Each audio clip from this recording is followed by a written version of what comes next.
हाम्रो देशमा निकै विवादास्पद मिलेनियम च्यालेन्ज कर्पोरेसनको कुरा जुन उल्लेख गरिएको छ, यो अलि पछाडिको ढोकाबाट आउनु खोजे जस्तो मलाई अनुभूत भएको छ।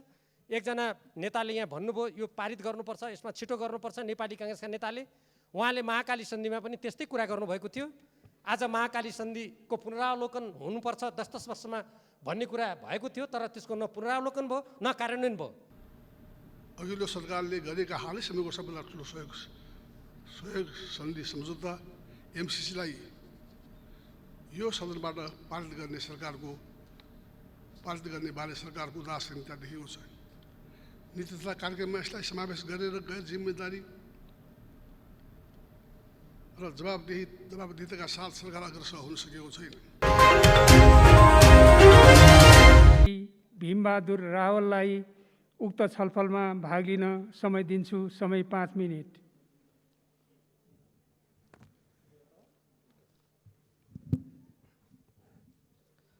सामान्य सभामुख महोदय, नेपाल सरकारको आगामी आर्थिक वर्षको लागि प्रस्तुत नीति तथा कार्यक्रमका कतिपय विषयहरूले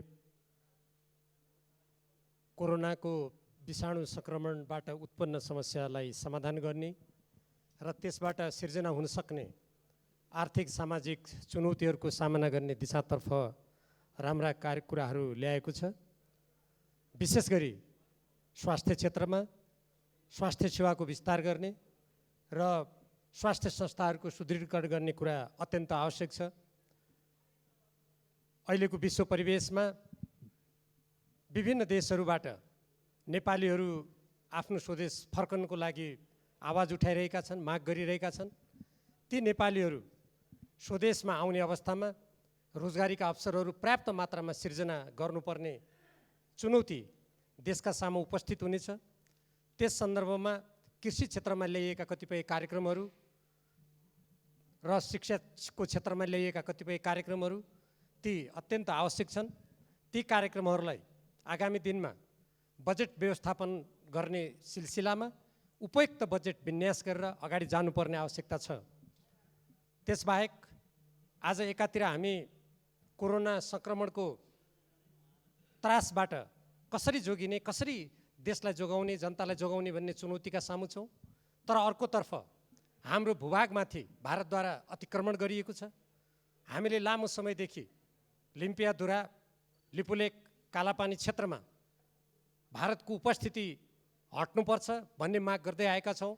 नेपाली जनताले आवाज उठाउँदै आएका छन्। तर हालै त्यो क्षेत्रमा भारतबाट सडक निर्माण गरेको कुरा समेत आएको छ।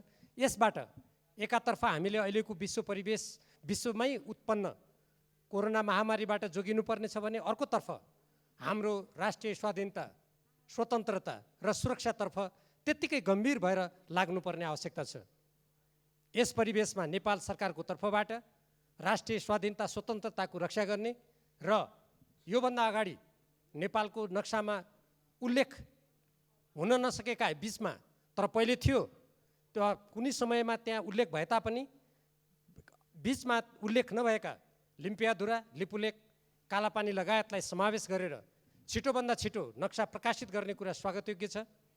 हामी सबभन्दा पहिले आफ्नो भूभागभित्र, आफ्नो देशभित्र स्वाधीन नागरिकको रूपमा रहन सकेनौँ भने हाम्रा विकासका प्रयासहरू, हामीले कल्पना गरेको समृद्ध समाजको निर्माण गर्ने कुरामा हामी आफै निर्णय गर्न सक्ने अवस्थामा हुँदैनौँ। विगतका राजनीतिक अस्थिर वातावरणहरूमा हामीले त्यो तितो भोगेका छौँ र तितो अनुभूत गरेका छौँ। त्यसबाट अब नेपाल कम्युनिस्ट पार्टीको नेतृत्वमा झन्डै 2/3 सरकार रहेको अवस्थामा अब हामीले विगतका निरङ्कुश शासकहरूले थोपरेका इतिहासका अनेक कालखण्डमा हामीले बाध्यात्मक रूपमा नचाहँदै पनि सामना गर्नु परेका हाम्रो स्वतन्त्रता, हाम्रो स्वाधीनतामा आँच पुर्याउने कुराहरूलाई क्रमशः समाप्त गरेर अगाडि बढ्ने दृढता जुन व्यक्त गरिएको छ, म त्यसको स्वागत गर्न चाहन्छु। सँगसँगै यो नीति तथा कार्यक्रमको कार्यान्वयन गर्ने सिलसिलामा मैले यसका कार्यक्रमहरू हेरेँ। ती कार्यक्रमहरूले साँच्चीकै अहिलेको अवस्थामा देशका पिछडिएका क्षेत्रहरू, समुदायहरू र श्रमजीवी जनतामा केन्द्रित भएर जति जानुपर्ने हो त्यो नीति तथा कार्यक्रमले प्रतिबिम्बित गरेको जस्तो मलाई लागेको छैन र यो कुरालाई पूर्णता दिनको लागि बजेटमा हामीले त्यो देख्न पाउनेछौँ भन्ने पनि मैले आशा गरेको छु। सँगसँगै हुन त यो नीति तथा कार्यक्रममा स्पष्ट रूपमा उल्लेख गरिएको छैन।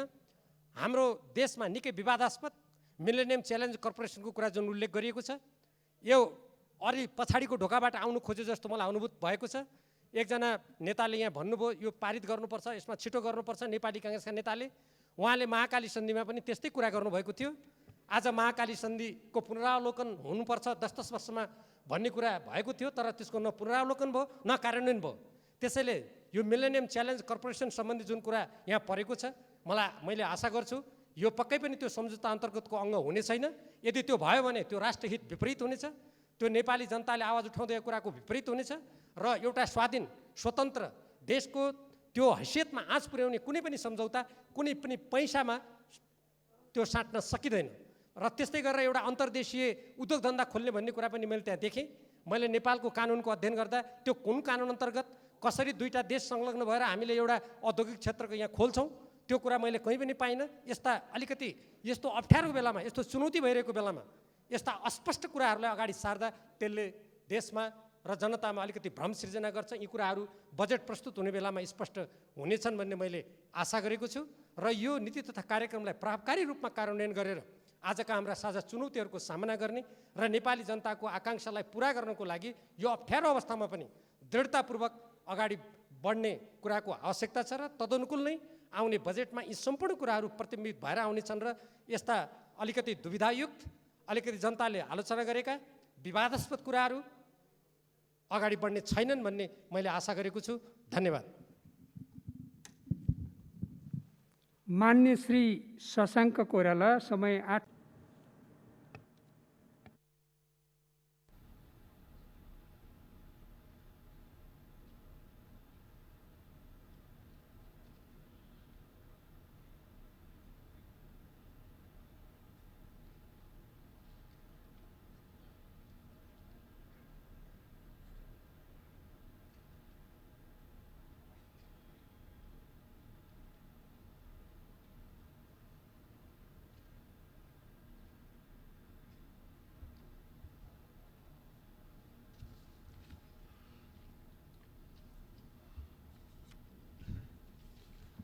सम्माननीय सभा महोदय,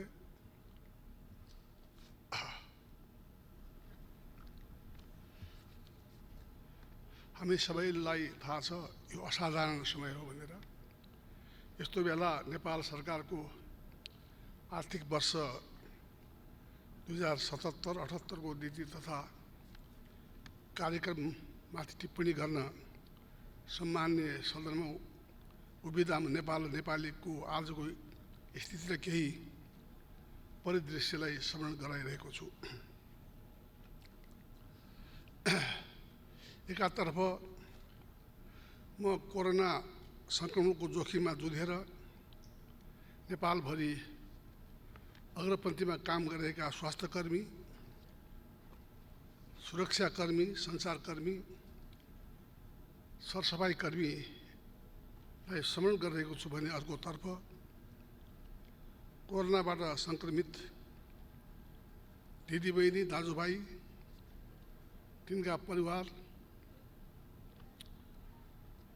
छन् भने महामारी दिदीबहिनी, दाजुभाइ, तिनका परिवारलाई स्मरण गरिरहेको छु भने महामारीका कारण दुःखमा परेका किसान, स्वदेश र विदेशमा रोजगार गुमाइरहेका श्रमिकहरू, विदेशबाट घर फर्किन चाहेका तर नपाएर अप्ठ्यारोमा परेका नागरिक, बसेको ठाउँमा राहत नपाएर सयौं किलोमिटर हिँडेर घर जान बाध्य हजारौं मजदुर, विद्यार्थी, बेरोजगार, उपचार पाउन कठिनाइमा परेका अन्य रोगीका बिरामी,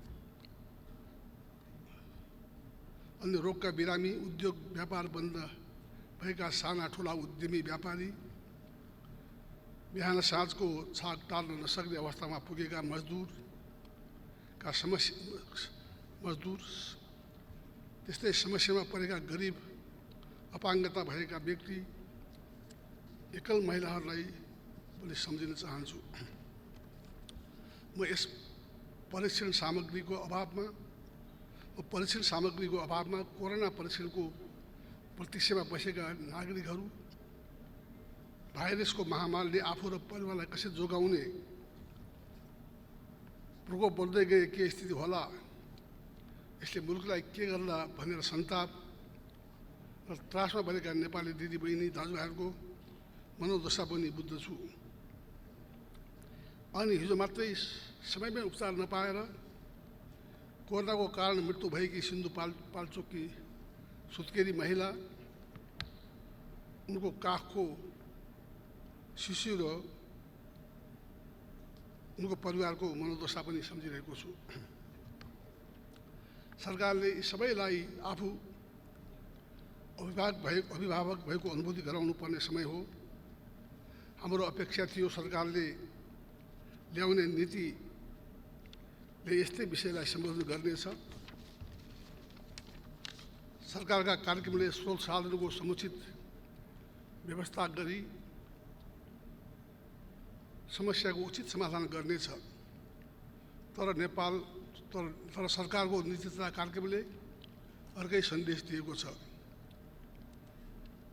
पहिलो सन्देश यो सरकारलाई कोभिड-19ले गरेको र गर्न सक्ने क्षतिबारे ज्ञानै छैन। दोस्रो, सरकारलाई जनताको दुःख प्रति कुनै संवेदना छैन। जनताको पीडा बुझ्न सक्ने हृदय छैन। तेस्रो, सरकारसँग यो अप्ठ्यारो बेलामा भविष्यका लागि जनता आश्वस्त हुने कुनै योजना छैन। एक वर्ष नीति तथा कार्यक्रम उद्देश्यबाट बडा लिएर बहुवर्षीय योजनाको कोरा कल्पना देखिन्छ। एक वर्षको नीति तथा कार्यक्रममा 10 वर्षको योजना जस्तो देखिन्छ। यो नीति तथा कार्यक्रम जनतामा आशा विश्वास जगाउनु पूर्ण असफल भएको छ। यो सरकार महामारी नियन्त्रण गर्न व्यापक तयारी गर्न पूर्ण रूपले चुकेको छ। नेपालमा पहिलो सङ्क्रमित व्यक्ति 2076 माघ 10 भेटिएको 4 महिना पुग्न लाग्यो। लकडाउन भएको पनि आज 55 दिन पुरा भयो। हिजोसम्म PCR विधिबाट केवल 26,691 जनाको मात्र परीक्षण भएको स्वयं सरकारले तथ्याङ्कले देखाउँछ। यतिका दिनपछि पनि स्वास्थ्यकर्मीको सुरक्षा उपकरण लगायतका आवश्यक सामग्रीको उपलब्धताको प्रत्याभूति नहुनु, विश्वसनीय परीक्षण किटको अभाव हुनु, अस्पतालमा भेन्टिलेटर लगायतका अन्य उपचार सामग्रीको आपूर्ति नहुनु, कोरोना प्रभावबाट मार्कामा परेकालाई उचित राहतको व्यवस्था नहुनु, सीमा बाहिर बिचलीमा रहेका, देशभित्र नै पनि घर बाहिर असहाय अवस्थामा रहेका नागरिकलाई सुरक्षित इज्जतपूर्वक घरमा पुर्याउने कुनै योजना नहुनुले पनि जनताले सरकार भएको अनुभूति गर्न सकेका छैन। म प्रश्न गर्न चाहन्छु, सरकारले लकडाउनको यो अवधिमा के तयारी गर्यो? परिस्थितिको गम्भीरताप्रति सरकार संवेदनशील हुन नसकेको दृष्टान्त यो हो तयारीविहीनता। विदेशमा लाखौँ नेपाली कोरोनाका कारण समस्यामा परेका छन्। भारतीय सीमा नाकामा हजारौँ नागरिक बिचल्लीमा परेका छन्। तिनले सरकारबाट सुरक्षित रूपमा घर फर्किने वातावरणको सहजीकरण होस् भन्ने अपेक्षा गरेका छन्। तिनका बारेमा नीति कार्यक्रममा ठोस योजनाको अभाव छ। स्वास्थ्य सामग्री तत्काल पर्याप्त प्रबन्धन गर्न, PCR परीक्षणको दायरा व्यापक रूपले समुदाय स्तरमा पुर्याउन, विभिन्न क्षेत्रका लागि आवश्यक राहतको व्यवस्थित प्याकेज ल्याउन र विदेशमा अप्ठ्यारो परेका नेपाललाई स्वदेश फर्काएर मापदण्डयुक्त क्वारेन्टाइनमा व्यवस्थित रूपले राखेर पछि पश्चात घर पुर्याउने व्यवस्था मिलाउनु सरकारसँग माग गर्न चाहन्छु।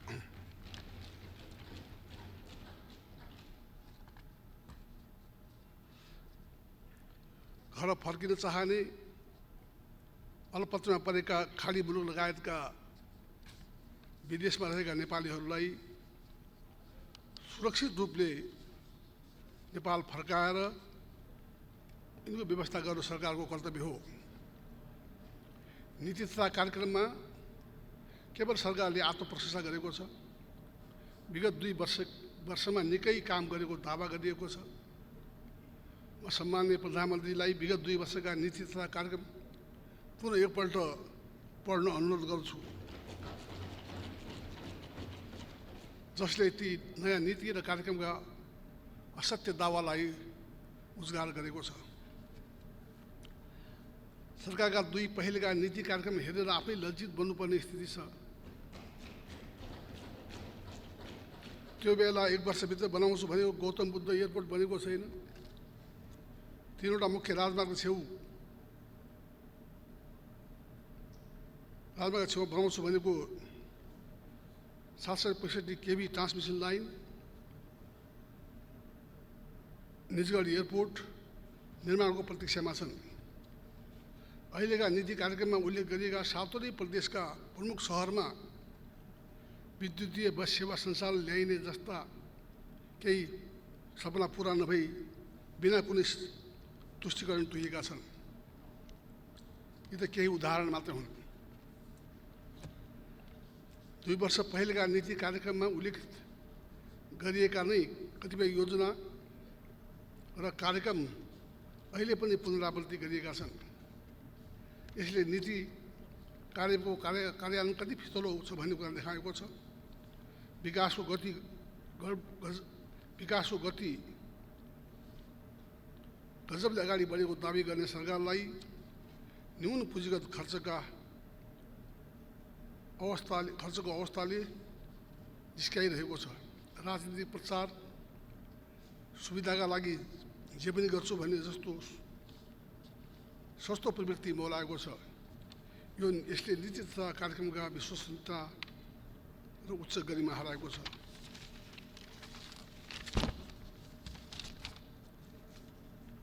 वर्तमान सरकार समस्यालाई ठिकसँग हेर्न सकिरहेको छैन या अप्ठ्यारोको गम्भीरता बुझिरहेको छैन। विगत 2 वर्षका कार्यक्रम अहिले पनि दोहोरिएका छन्। अहिले पनि गुरु योजना बनाएर कार्यक्रम ल्याएको थिएन। अहिले फेरि त्यसरी नै दोहोरिएका छन्। यसले खर्चको लक्ष्य धेरै राख्ने सङ्केत मिलेको छ। राजस्वको यो वर्षको लक्ष्य समेत नभेटिएको परिप्रेक्ष्यमा पुराना योजना पनि दोहोऱ्याइरहने र महामारीसँग लड्ने नयाँ खर्च पनि छुट्याउने हो भने यो सबैका लागि स्रोत कहाँबाट आउँछ? यसले निजी क्षेत्रलाई दोहन गर्ने, उनीहरूलाई ब्याङ्कबाट उपलब्ध हुने पुँजी सरकारले आन्तरिक ऋण उठाउने र जथाभावी वैदेशिक ऋण लिने गलत नीतितर्फ जान्छ। नीति तथा कार्यक्रममा सरकारले सुशासन, शान्ति सुरक्षा कायम गरेको, भ्रष्टाचार विरुद्ध कारबाहीलाई तीव्रता दिएको भनिएको छ। बालिका निर्मला पन्तको बलात्कार हत्या भएको 2 वर्ष पुग्दैछ। यो अपराधिक घटनाका प्रति सरकार उदासीन तर गैरजिम्मेदार व्यवहारले सुशासन र शान्ति सुरक्षाको विषयमा सरकारले दावालाई चुनौती दिएको छ। यो त एक प्रतिनिधिमूलक घटना मात्र हो। यस्ता अपराधका अनेकौं घटनालाई नियन्त्रण गर्न सरकार असफल भएको छ। भ्रष्टाचारका एकपछि अर्का काण्ड भएका छन्। पछिल्लो समयमा सार्वजनिक भएका यति काण्ड हुँदै सिक्युरिटी प्रेस खरिद सम्बन्धी काण्डमा मन्त्री नै भ्रष्टाचारमा संलग्न भएको घटनापछि सरकारले भ्रष्टाचारको नियन्त्रणको कुरा गर्नु ज घटाउने विषय होइन र? कोरोना महामारीको बेला अत्यावश्यक सामग्री औषधि समेतमा भ्रष्टाचार गरिएको भन्ने प्रश्न उठ्नु, त्यसमा छानबिन हुनुको साटो प्रधानमन्त्री आफैले भ्रष्टाचारजन्य घटनाको बचाउमा उत्रिने र उन्मुक्ति दिने जस्ता घटनाले सुशासन र सदाचारको विषयमा सरकार पूर्णतः असफल भएको पुष्टि हुन्छ। उल्टै सरकार सम्प्रेषण गर्न सञ्चार माध्यम सामाजिक सञ्जाललाई अस्तित्व फैलाएको आरोप प्रधानमन्त्रीले लगाउनु भएको छ। उहाँको तहबाट यो अभिव्यक्ति आउनु एकातर्फ दुःखद थियो भने अर्कोतर्फ प्रेसको स्वतन्त्र भूमिकालाई कुण्ठित गर्ने नियत समेत थियो।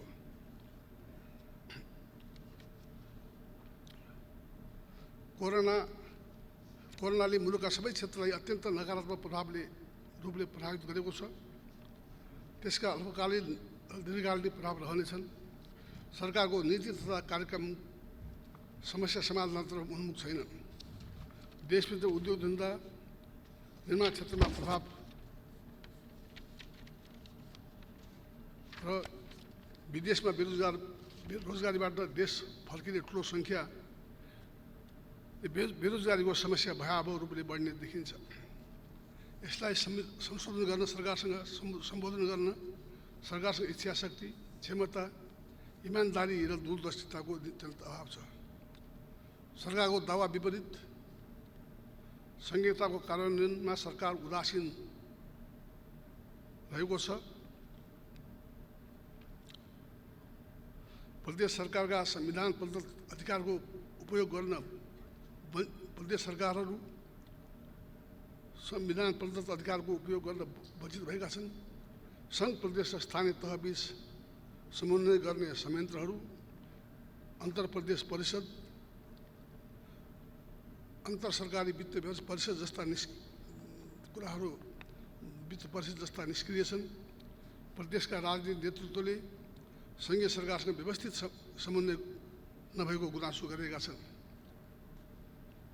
हस्तकला, कृषिमा आधारित साना उद्योगहरू नकारात्मक रूपमा प्रभावित भएका छन्।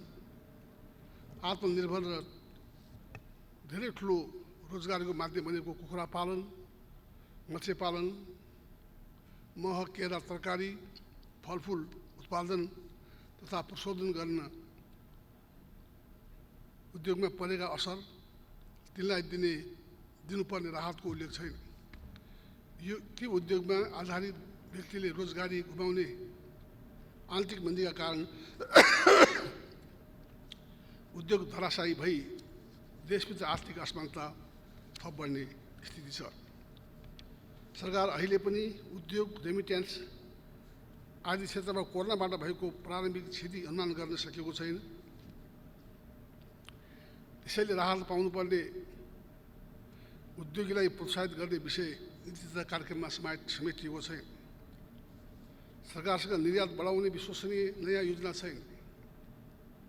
सरकारले सञ्चालन गरेका रोजगार योजनाहरूको गुणस्तर, स्रोत परिचालनको तरिकामा गम्भीर प्रश्न उठेको छ।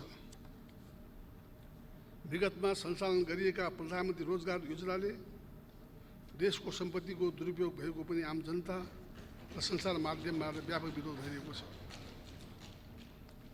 दिगो पूर्वाधार निर्माणका लागि लिनुपर्ने वैदेशिक ऋणलाई कार्यकर्ता पोस्टे काममा खर्च भइदिएको स्वीकार्य हुन सक्दैन।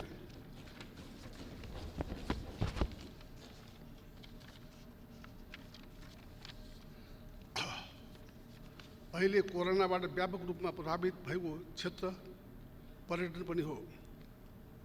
पर्यटन प्रवर्धन सम्बन्धी कुनै नीति आएको छैन। केही एयरपोर्टको निर्माण मर्मत मात्र दिगो गुणस्तरीय पर्यटनको स्रोत होइन। सबैभन्दा बढी राहत चाहिएको पर्यटन क्षेत्रमा पुराना सामान्य किसिमका विषयको पुनरावृत्ति बाहेक कुनै नवीन सोच योजना छैन। राष्ट्रिय गौरवमा परेका योजनाको अवधि लागत दुवै बढेको छ। सरकारले उच्च प्रविधि प्रयोग गरेर सडक बनाउन सकेको छैन। सही योजनाको छनौट, विकास कार्य गुणस्तर, निर्माण क्षेत्रमा निर्माणको क्षमता वृद्धिमा ध्यान दिएको छैन। ऊर्जा क्षेत्रको कार्यक्रमले निजी क्षेत्रलाई व्यवस्था गरेको छ। कैयौँ योजना महामारीले पीडित छन्, त्यसलाई राहत वा अन्य कुनै व्यवस्था गरेको छैन। यस्तो अप्ठ्यारो बेलामा पनि सरकार मितव्ययीको पक्षमा देखिएन। यो सरकार आफैले गठन गरेको आयोगको मितव्ययितामा सिफारिस समेत लागू गर्न तयार छैन। वैदेशिक ऋण निरन्तर बढिरहेको छ। सरकार मितव्ययी हुनु र वैदेशिक ऋणका निम्ति पारदर्शी हुन आवश्यक छ।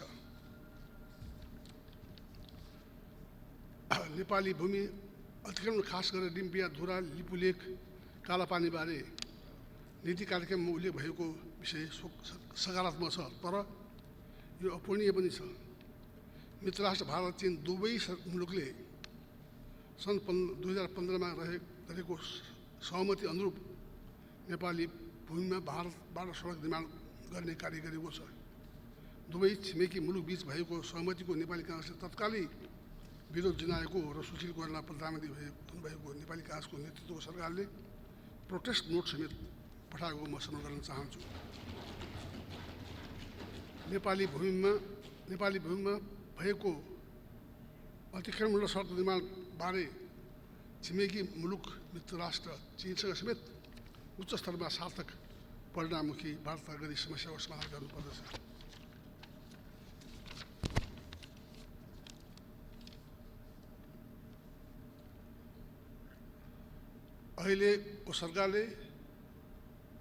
अघिल्लो सरकारले गरेका हालै समयको सबैभन्दा ठुलो सहयोग सन्धि सम्झौता एमसिसीलाई यो सदनबाट पारित गर्ने बारे सरकारको उदासीनता देखिएको छ। नीति तथा कार्यक्रममा यसलाई समावेश गरेर गैर जिम्मेदारी र जवाबदेहिताका साथ सरकार अग्रसर हुन सकेको छैन। यही सदनमा प्रस्तुत गरेर पारित गर्ने प्रक्रिया अघि बढाउन माग गर्दछु। पूर्ववर्ती सरकारले गरेका निर्णय सम्झौता उल्लङ्घन गर्दै जाने हो भने यस प्रवृत्तिले गलत नजिर स्थापित गर्ने पनि हुन सक्ने पनि चेतावनी दिन चाहन्छु। अन्तमा यो वर्षको नीति तथा कार्यक्रमले मुलुकलाई प्रगतिको बाटोमा लैजाने सृजनशीलता देखाउन सकेको छैन। आवश्यक नीति तथा कार्यक्रमको अभाव छ। पुराना कार्यक्रम दोहोरिएका छन्। राजस्वमा आउने कमीले कुनै प्रभावबारे केही बोलेको छैन। अहिलेको महामारीले पार्ने बहुआयामिक प्रभावबारे नीति तथा कार्यक्रम बोल्न सकेको छैन। नेपाली समाज कोरोनाले पार्ने नकारात्मक प्रभावको अल्पकालीन दीर्घकालीन समाधान उचित उपायको खोजी गर्न सकेको छैन। म सरकारलाई बजेट व्यवस्थापनमा सबै कुरालाई गम्भीरतापूर्वक ध्यान दिन सुझाव दिन चाहन्छु। अहिले यो सदन मार्फत म सम्पूर्ण नेपाली दाजुभाइ दिदीबहिनीहरूमा के भन्न चाहन्छु भने यो कोरोना अत्यन्तै डरलाग्दो भाइरस हो। यसको चाहिँ भ्याक्सिन आउने कुराको निश्चित छैन। त्यसैले सबै नेपालीहरूले आवश्यक डिस्टेन्समा रहेर आफ्नो र परिवारको मात्रै होइन समाजको स्वास्थ्यको ध्यान राख्न पनि म अनुरोध गर्न चाहन्छु। र यसमा हाम्रो पार्टीको तर्फबाट, हाम्रो संसद दलको तर्फबाट आउने संशोधन प्रस्ताव आउने नै छ भन्ने पनि म चाहिँ नि यो सदनमा जानकारी दिन चाहन्छु। तपाईँ यति भन्दै बिदा हुन्छु। धन्यवाद। जय नेपाल।